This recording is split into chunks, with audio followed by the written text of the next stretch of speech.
శ్రీ గురుభ్యో నమ.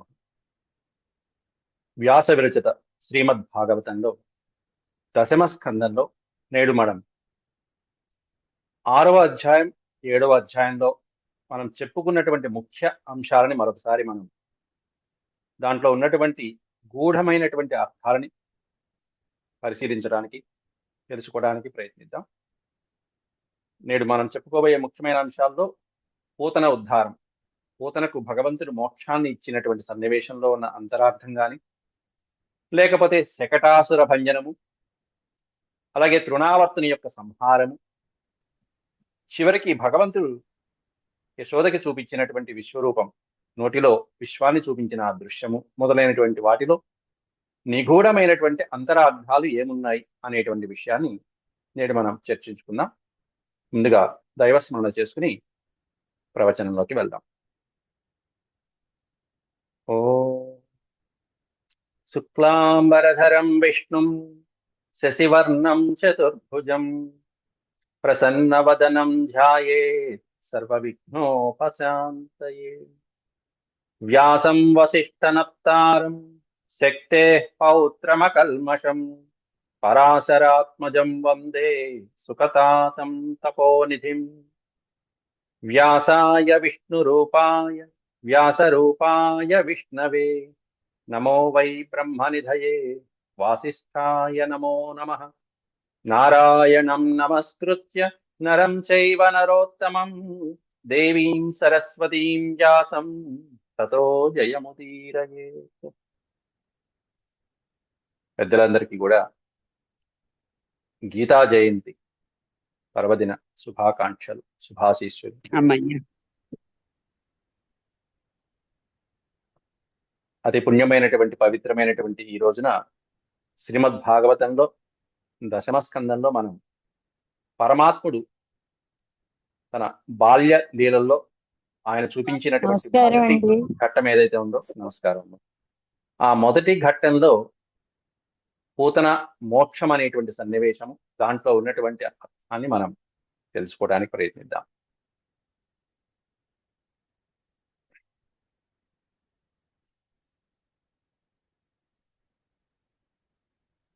నిన్న మూర్తి గారు అడిగారు, కొన్ని లీలలు బాల్య లీలలు అయినాయి కాబట్టి ఈ లీలలలో ఇంకా ఏమన్నా చెప్పుకోవలసినటువంటి అంశాలు ఉంటే తెలియచేయండి అని చెప్పి నిన్న మూర్తి గారు సూచించడం జరిగింది మీ అందరి తరఫున.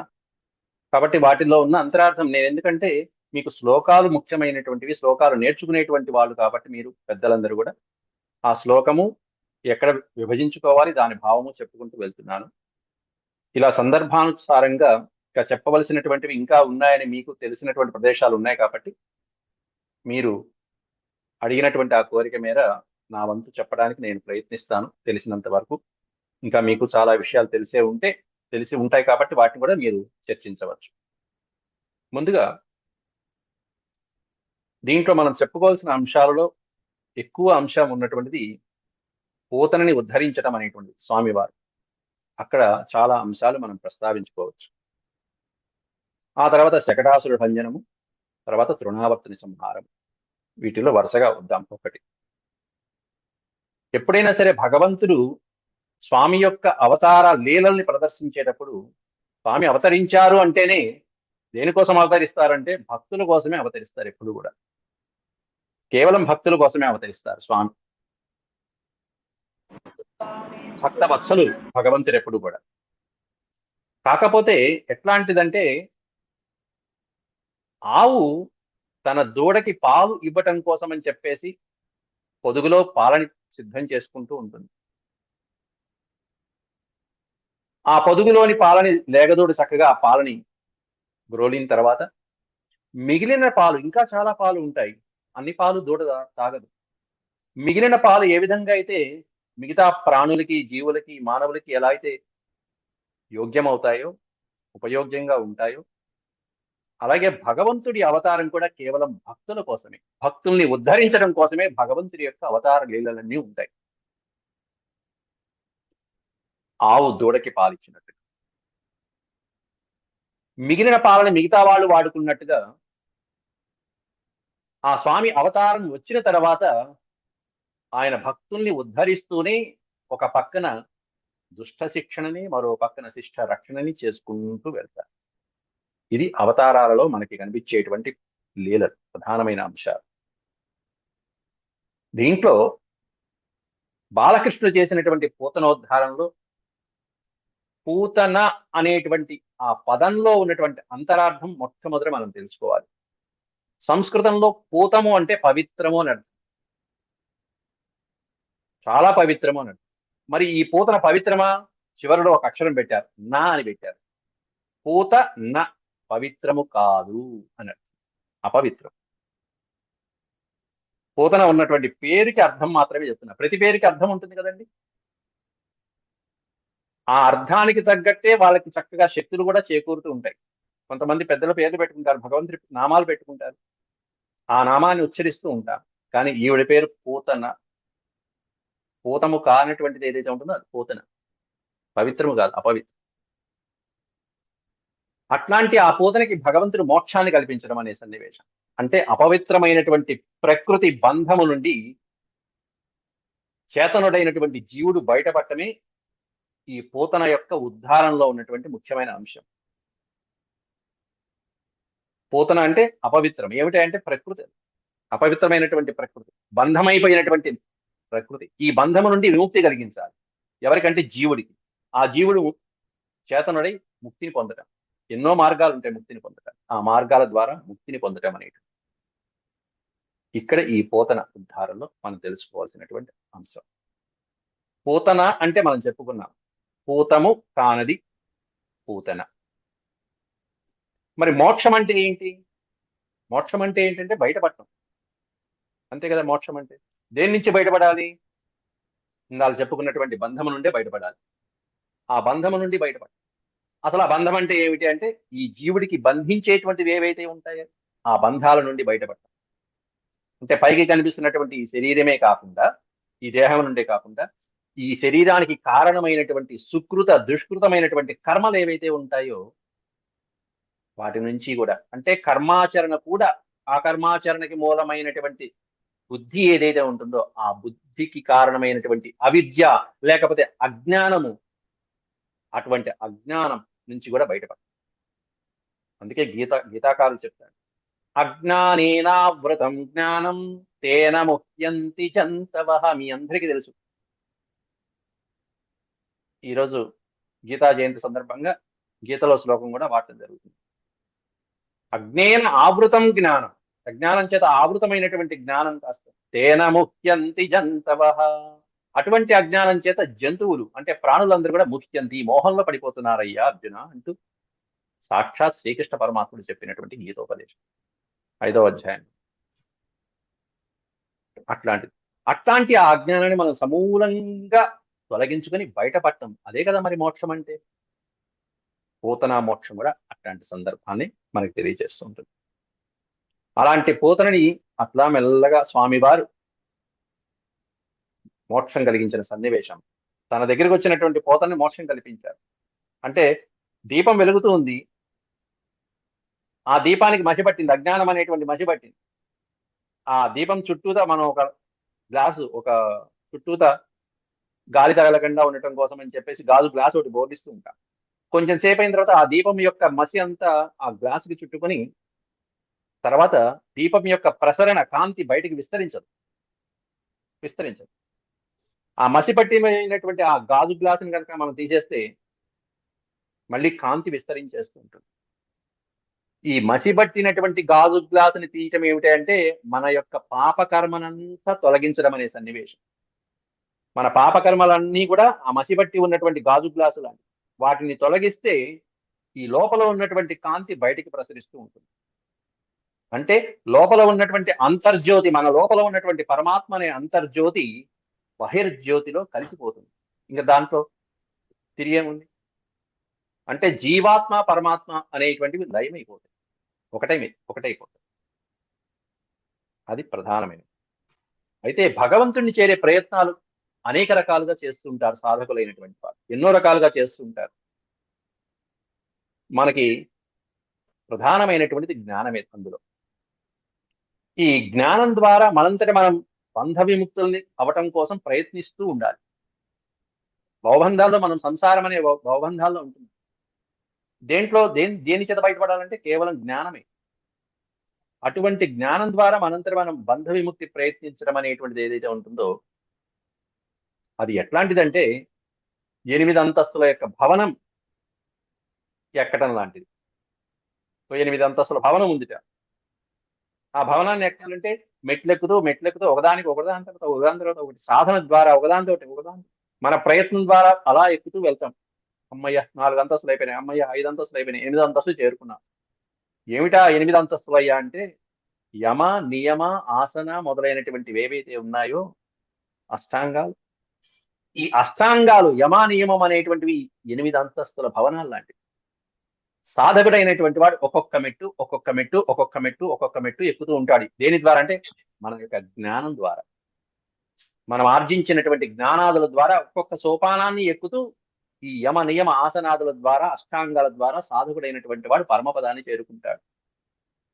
కానీ ఈ పూతనా మోక్షం అనేటువంటి ద్వారా మనం తెలుసుకునేటువంటి అంశం ఏంటంటే ఈ 8 అంతస్తుల యొక్క భవనాన్ని ఈ మెట్ల మార్గాల సోపాన మార్గంలో వెళ్ళకుండా లిఫ్ట్ మార్గంలో వెళ్లే పద్ధతిని భగవంతుడు సూచించాడు. లిఫ్ట్ ఎక్కితే ఎంత సులభంగా వెళ్తాం 8 అంతస్తుల భవనాన్ని. ఈ యమ నియమ ఆసనాదులైనటువంటి అష్టాంగాలని చేరుకుంటూ పరమపదాన్ని చేరుకునేటువంటి ఆ భవనంలోకి సహస్రారంలోకి వెళ్ళేటువంటి మార్గాన్ని మన జ్ఞాన మార్గంతో ఎంతో సాధన చేస్తే ఒక్కొక్కరికి 100 సంవత్సరాలు సరిపోతాయా? 1000 సంవత్సరాలు కానీ పట్టవే. సాధకుడి యొక్క సాధనని బట్టి ఉంటుంది.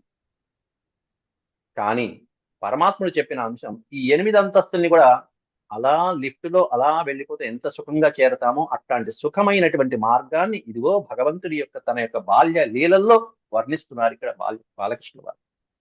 ఏమిటి ఆ లిఫ్ట్ అనేటువంటిది అంటే ఈశ్వరానుగ్రహం అనేటువంటిది.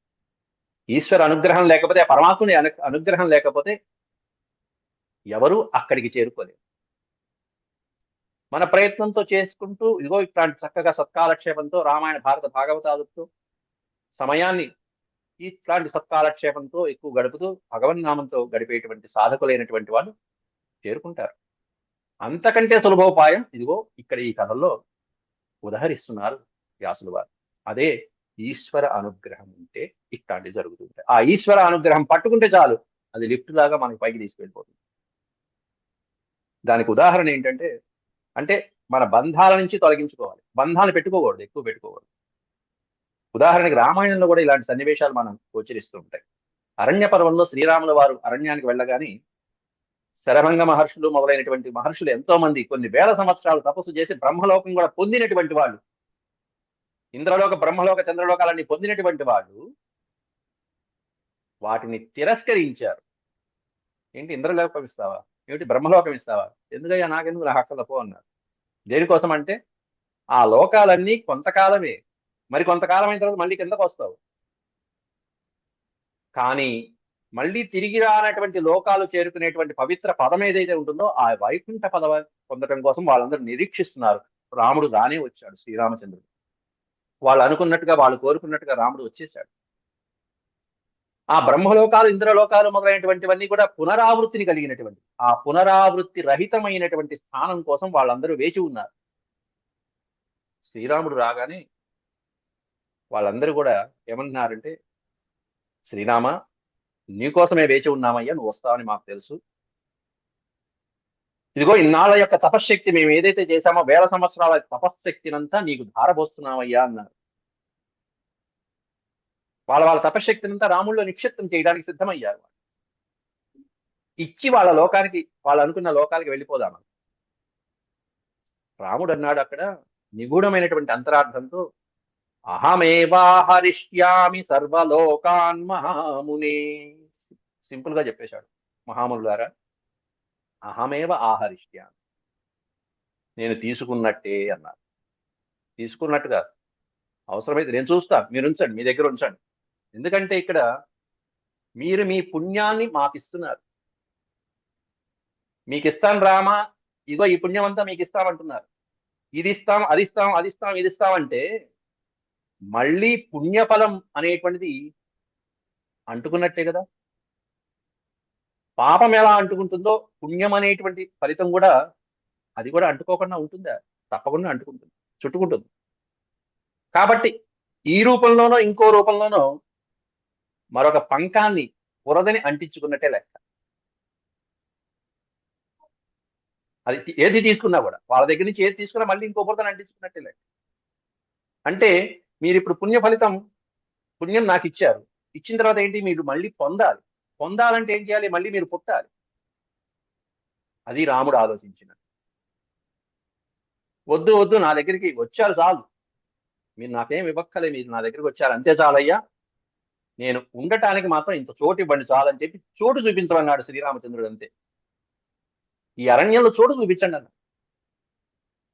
ఏమిటి అరణ్యం అంటే దేహం అనేటువంటి అరణ్యం. ఈ అరణ్యంలో భగవంతుడు ఉండే చోటు ఏమిటంటే ఆ చోటు హృదయస్థానం. ఆ హృదయస్థానం చూపించండి చాలు. అంటే మీ హృదయంలో నాకు ఇంత చోటు ఇవ్వండి చాలు, నాకేం అక్కర్లే, మీ పుణ్యం అక్కర్లే, ఏమక్కర్లేదు నాకు. ఎందుకంటే ఆయన అప్పటికే నేను మానవ మాత్రుడిని చెప్పుకుంటూ వచ్చాడు.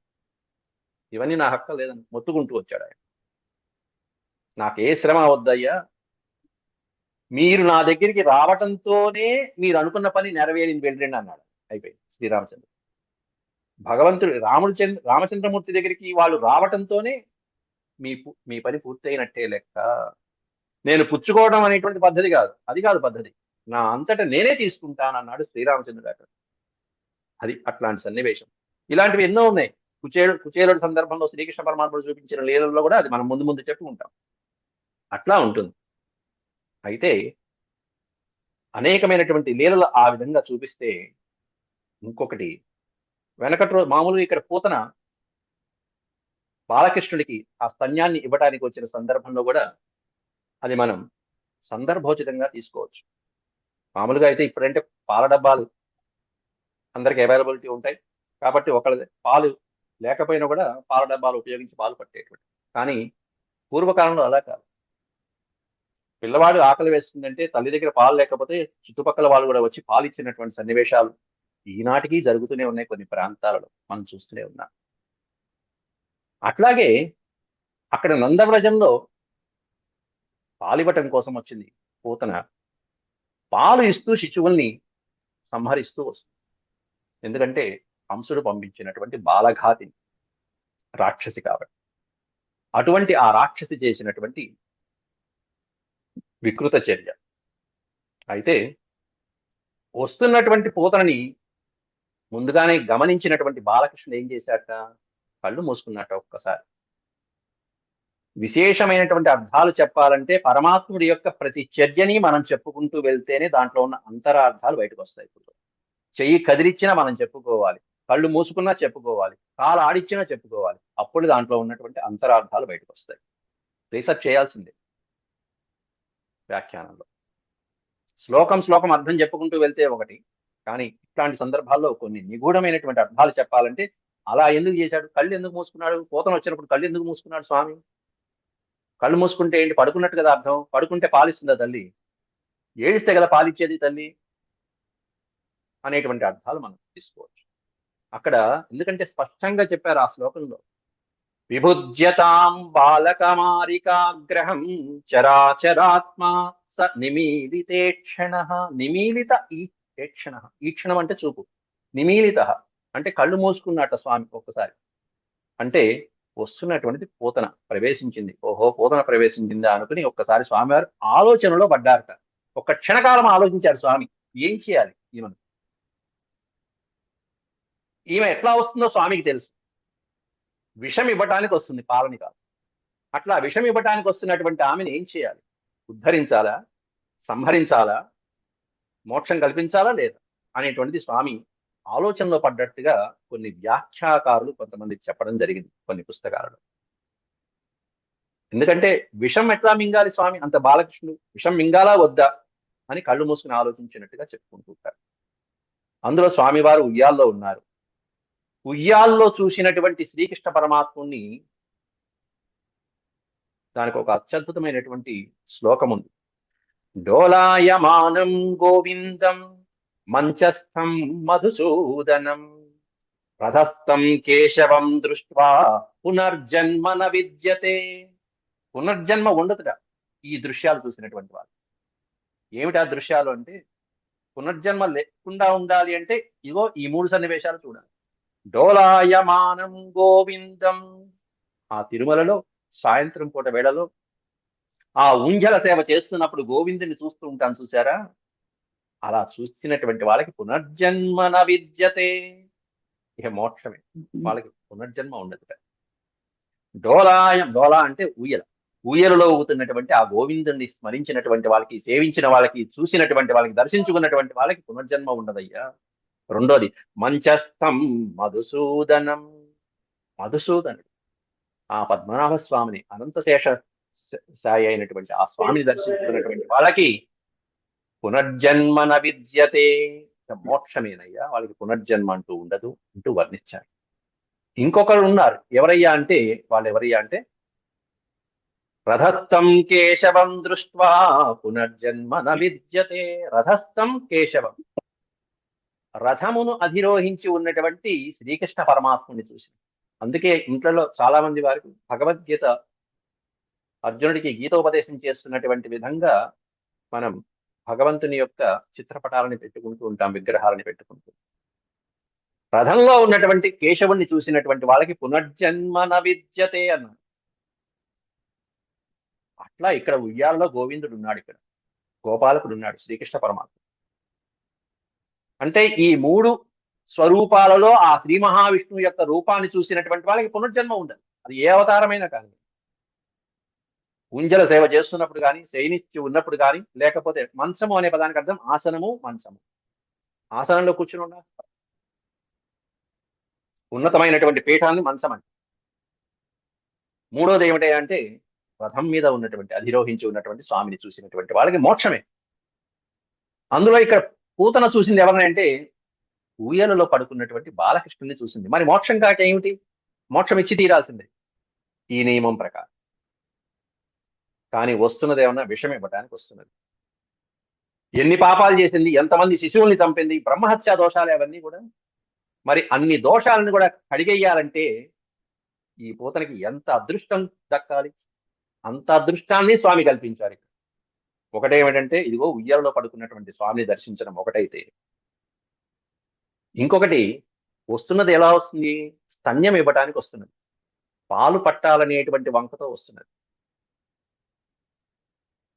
అంటే మాతృభావంతో వస్తున్నట్టే. మరి మాతృభావంతో వస్తున్నటువంటి వాళ్ళని స్వామి సంపచ్చా, సంహరించవచ్చా అని ఆలోచిస్తే ఈ పూతన యొక్క ఆలోచన అంతా నటన.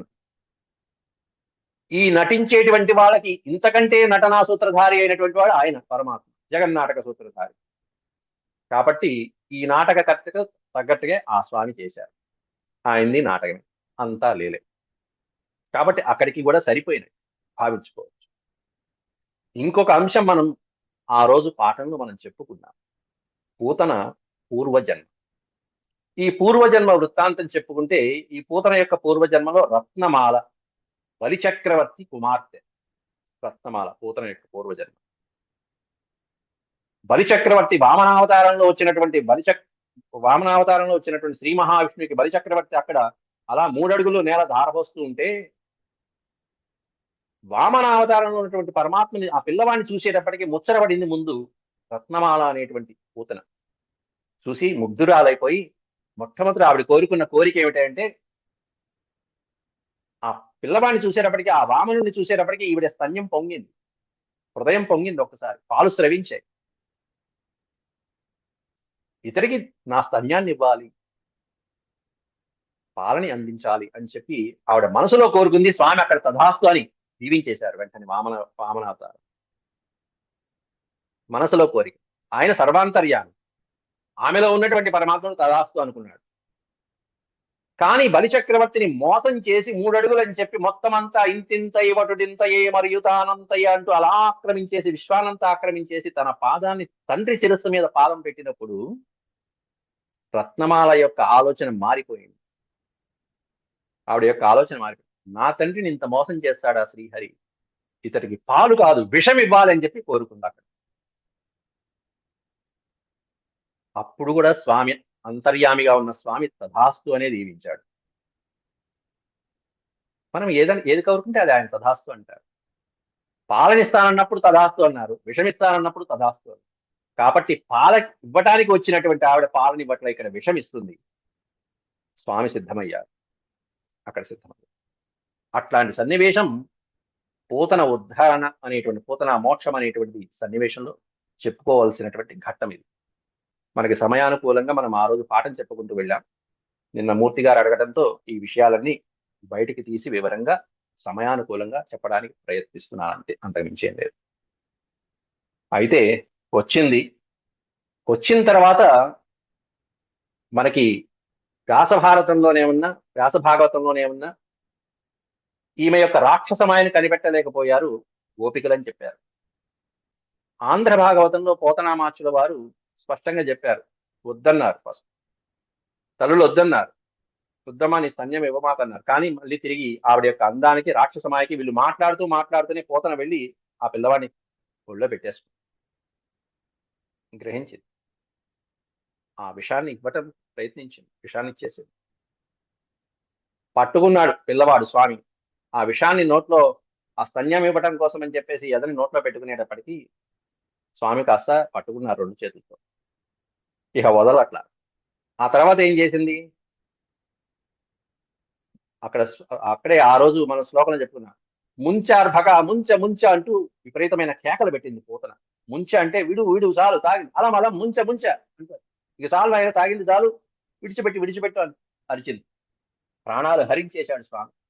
పాలతో కాదు, విషంతో కాదు, మొత్తం ఆ పాలు విషంతో కూడుకున్నటువంటి రక్తాన్ని, రక్త మాంసాలని మొత్తం అంతా ప్రాణాలు లాగి పారేశాడు స్వామి అక్కడ ఆ సన్నివేశాన్ని.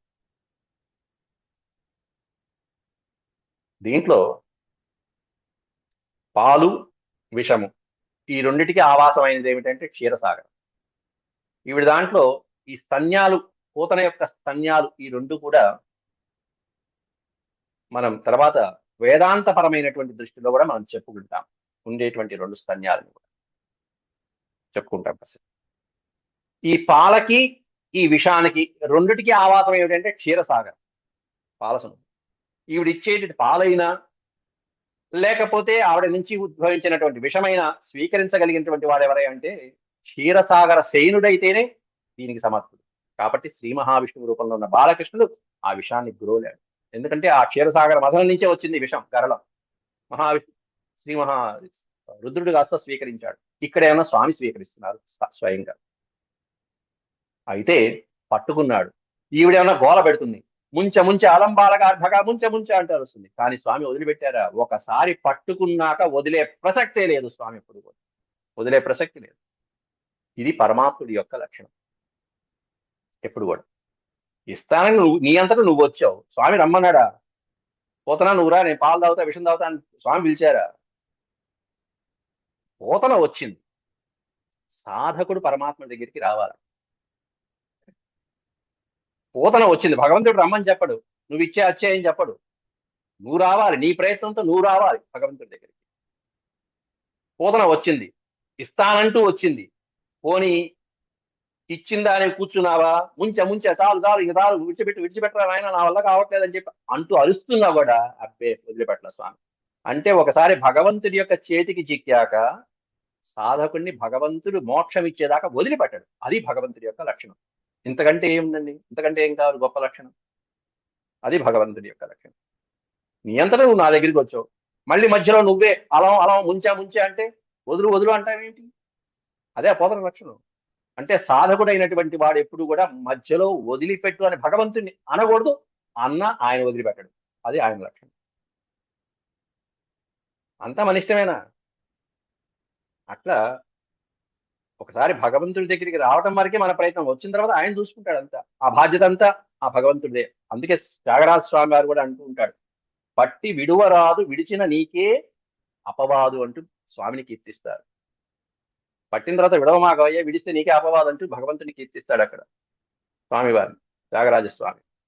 అట్లా విషము అంతేకాకుండా ఇందులో మనం చెప్పుకోవాల్సినటువంటి అంశం ఏంటంటే, పూతన యొక్క శరీర భాగాలని ఖండించి వేసి అక్కడ దహనం చేశారు. దహనం చేసిన తర్వాత అత్యద్భుతమైనటువంటి సువాసన పరిమళాలు వెదజల్లాయి. గోపాలకులు ఆశ్చర్యపోయారు. ఇంత రాక్షసి ఏమిటి, ఇంతటి సువాసన ఏమిటి, పరిమళాలు, సుగంధ పరిమళాలు వెదజల్లుతున్నాయి, అత్యద్భుతమైనటువంటి పరిమళాలు, కనీవిని ఎరుగని రీతిలో ఉన్నాయి అన్నటువంటి సందర్భంలో మనం ఆ రోజే దానికి వ్యాసుల వారు చెప్పినటువంటి శ్లోకాలనే ఉదహరించుకున్నాం. పరమాత్ముడు స్తన్యాన్ని గురవలాడు. పరమాత్ముడు ఆయన యొక్క పాద పద్మాలతో, ఆయన యొక్క కరహస్తాలతో, చక్కటి పద్మాల వంటి హస్తాలతో ఆ శరీరం మీద ఆడుకున్నాడు, ఒళ్ళో కూర్చున్నాడు, పాలు త్రాగాడు. అందువలన ఇటువంటి సన్నివేశాల వలన ఆవిడికి ముక్తి లభించింది అనేటువంటిది మనం వ్యాసుల వారి యొక్క మాటల్లోనే మనం చెప్పుకున్నాం. అదంతా కూడా అటువంటి పుణ్యఫలంతో ఆవిడ యొక్క దేహం నుండి అత్యద్భుతమైనటువంటి పరిమళాలు రావడం అనేది జరిగింది. ఇంకొక సన్నివేశం,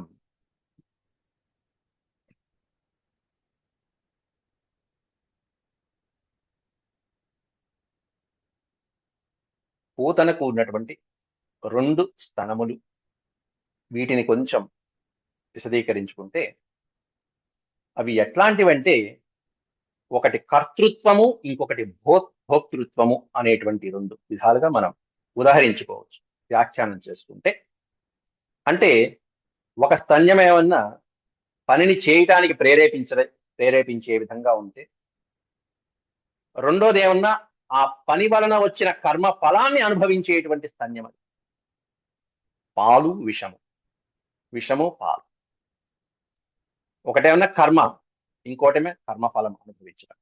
అటువంటి 2 స్తన్యాలలో ఈ కర్మ అనేటువంటిది ఏంటంటే, ఈ కర్మ వలన, చేసిన కర్మ వలన మళ్ళీ జన్మ, ఆ జన్మ వలన మళ్ళీ కర్మ, ఆ కర్మ వలన మళ్ళీ జన్మ, పునరపి జననం పునరపి మరణం, పునరపి జననం. ఈ పునరపి జననం పునరపి మరణం అనేటువంటి ఈ ఆవృత్తి ఏదైతే ఉందో, ఈ ఆవృత్తే రథచక్రంగా చెప్తారు.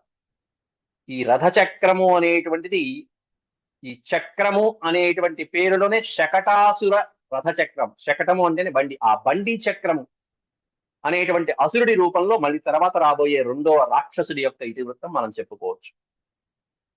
శకటం అంటే బండి. ఎప్పుడు కూడా ఏ ఉపనిషత్తులైనా చూడండి మీరు, ఈ జీవాత్మ పరమాత్మ అనేటువంటి సంబంధాన్ని ఒక రథంతో ఎక్కువగా పోలుస్తూ ఉంటారు, రథంతో పోలుస్తారు. ఈ దేహమే రథమైతే, దేహంలో ఉన్నటువంటి యోధుడు గాని, ఆ గుర్రాలు గాని, ఆ కళ్యాలు గాని, పగ్గాలు, ఇవన్నీ కూడా మన దేహంతోనూ, మన ఇంద్రియాలతోనూ, మన మనసుతోనూ, బుద్ధితోనూ పోలుస్తారు. ఏ ఉపనిషత్తు అయినా తీసుకోవాలి, రథంతో పోలుస్తారు. మరి నిగ్రహించేది ఏమిటి అంటే, ఇదిగో ఆ గుర్రపు పగ్గాలు, కళ్యాలు పట్టుకుంటూ, సారథి ఏదైతే ఉంటాడో ఆ సారథి పట్టుకున్నటువంటి కళ్యాలతో ఆ రథాన్ని మెయింటైన్ చేస్తుంటాడు. ఏమిటి ఆ కళ్యాలు అంటే మనస్సు. ఆ మనస్సుని నిగ్రహించుకుంటే చాలు, మనస్సు అనేటువంటి కళ్యాన్ని పట్టుకుంటే చాలు. ఆ రథం అనేటువంటిది, ఆ చక్రం అనేటువంటిది ఎంతవరకు వెళ్ళాలి, ఎలా వెళ్ళాలి అనేటువంటిది అలా సాగుతూ ఉంటుంది. రాబోయే శకటాసురుల్లో మనం చెప్పుకోబోయేటువంటి అంశం దానికి సంబంధించినటువంటి అంశం. అట్లా ఈవిడ యొక్క స్థనములు కూడా కర్మ ఫలితము అనేటువంటి విధంగా విభజించి, అంటే జన్మ, ఆ జన్మ వల్ల మళ్ళీ కర్మ మొదలైనటువంటి విధంగా ఆవిడ యొక్క స్తన్యాన్ని వర్ణించడం అనేది వ్యాఖ్యాకారులు కొంతమంది చేయటం మనం తెలుసుకోవచ్చు. అట్లాగే ఇందాక చెప్పుకున్నటువంటి అంశాలలో పూతన అనేటువంటి పేరుకున్నటువంటి వైశిష్ట్యము, మోక్షం అనేటువంటిది ఎలా కలుగుతుంది, అంతేకాకుండా భగవంతుడు ఆమెకు మోక్షం ఎందుకు ఇవ్వదలిచాడు, అలాగే కళ్ళు ఎందుకు మోసుకున్నాడు అనేటువంటి ఆ చేష్ట ప్రతిదీ కూడా మనం ఆలోచిస్తే ఇలాంటి అంతరార్థాలు మనకి గోచరిస్తాయి. తర్వాత శకటాసురుడు అనే రాక్షసుడు వచ్చాడు. శకటాసురుడు అనేటువంటి రాక్షసుడు స్వామి తన యొక్క పాదంతో పైకి అలా ముట్టుకున్నాడు, అది కాస్త పైకి ఆకాశంలో ఎగిరి కింద పడింది. శకటాసురుడు కాస్త కింద పెట్టాడు. సంసారం అనే భవబంధాలు అనేటువంటి చక్రం అది. ఆ చక్రం మీద ఏమున్నాయి, ఆ శకటాసురుడి బండి మీద ఏమున్నాయంటే అనేకమైనటువంటి పాలు, పెరుగు, మీగడ, నెయ్యి మొదలైనటువంటివన్నీ ఉన్నాయి. రసాలు, రసద్రవ్యాలన్నీ ఉన్నాయి. ఈ సంసారం అనేటువంటి బండిలో ఉండేటువంటి ద్రవ్యాలు ఏమిటి అంటే బంధాలే, రసాయనాలు. ఏమిటా రసాయనాలు అంటే బంధాలే, బంధువులు, అనేకమైనటువంటి బంధువుల యొక్క రసాయనాలు. వీటితో మనం అటాచ్ అయిపోయి ఉంటాం. ఆ బండి చక్రం అలా అలా కదులుతూ సాధనకుడు మెల్లమెల్లగా మెల్లమెల్లగా భగవంతుడి దగ్గరికి వెళ్తే భగవంతుని ఏం చేశాడు? భగవంతుడు పాదాలతో ముట్టుకున్నాడు. శ్రీకృష్ణ పరమాత్మ మరి చేతితో ముట్టుకోవచ్చుగా. పాదాలతో ఎందుకు తాకాడంటే ఆ పాద పద్మాలని ఆశ్రయించినటువంటి సాధకుడైనటువంటి వాడికి దక్కేది ఏమిటంటే మొత్తం చివరికి ఆ శకడం భగ్నమైపోయి భగవంతుడిలో లీనమైపోతుంది. అంటే ఈ దేహేచ్ఛ నశించి దేహం మీద ఇచ్ఛ, ఇంద్రియాలు, విషయ సుఖాలు, భవబంధాలు, విషయ సుఖాలు అంటే ఈ ప్రపంచం మీద ఉన్నటువంటి ఆసక్తి అంతా తొలగిపోయి భగవంతుల్లో లీనమైపోతుంది అనేటువంటిది జరుగుతుంది. ఎప్పుడంటే సాధకుడైనటువంటి వాడు పరమాత్ముని యొక్క పాదాలని ఆశ్రయించినప్పుడు. కరారవిందేన పదారవిందం, ఆ పదారవిందాన్ని మనం ఆశ్రయిస్తే చాలు. ఈ శకడాసురుడు భంజనం అయిపోయింది. అమ్మో ఏమిటి ఈ రాక్షసుడు ఇలా అయ్యాడు, అయ్యో అయ్యో పిల్లవాడు కంగారు పడుతున్నాడే, అయ్యో ఏమైపోయాడు అని చెప్పి ఆ పిల్లవాడు ఏడుస్తున్నాడు. వెంటనే వచ్చింది తల్లి.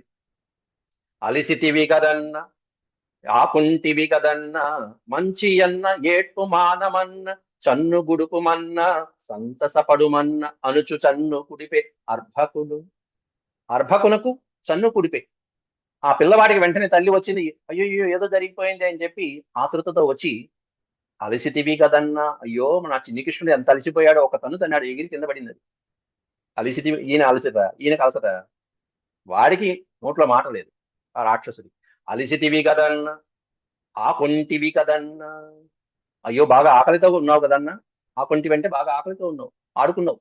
ఈయన ఆడుకున్నాడు ఓ పక్కన. ఆకలితో ఉన్నావేమో నాన్న, బాగా ఏడుస్తున్నావు పాపం. మంచి అన్న ఏటు మానుమన్న, నువ్వు మంచివాడు కదా, మా బిడ్డ కదా, మా కన్నా కదా, ఏడుపు మానరా, ఇదిగో ఇస్తున్నా పాలు ఇస్తున్నా అంటూ సన్ను గుడుపుమన్న, సంతసపడుమన్న, ఇదిగో ఈ పాలు తాగి కాస్త శాంతంగా ప్రశాంతంగా ఉండు, కూర్చో, ఏం చేయమాకు. నువ్వు కాలు కదిలిస్తే ఒకటి, చేయి కదిలిస్తే ఒకటి, నోరు తెరిస్తే ఒకటి. ఇది శ్రీకృష్ణ పరమాత్మ యొక్క లీల. అందువల్ల అనుచు చన్ను కుడిపే అర్భకు. ఆ అర్భకుడికి, ఆ పిల్లవాడికి తల్లి అలా పాలిచ్చింది, పడుకోబెట్టింది. అలా కొంచెం సేపు ఉన్నాడో లేదు, తర్వాత మళ్ళీ తృణావర్తుడు వచ్చాడు. ఆ తర్వాత స్వామి నోటిలో లీలలు చూపించాడు.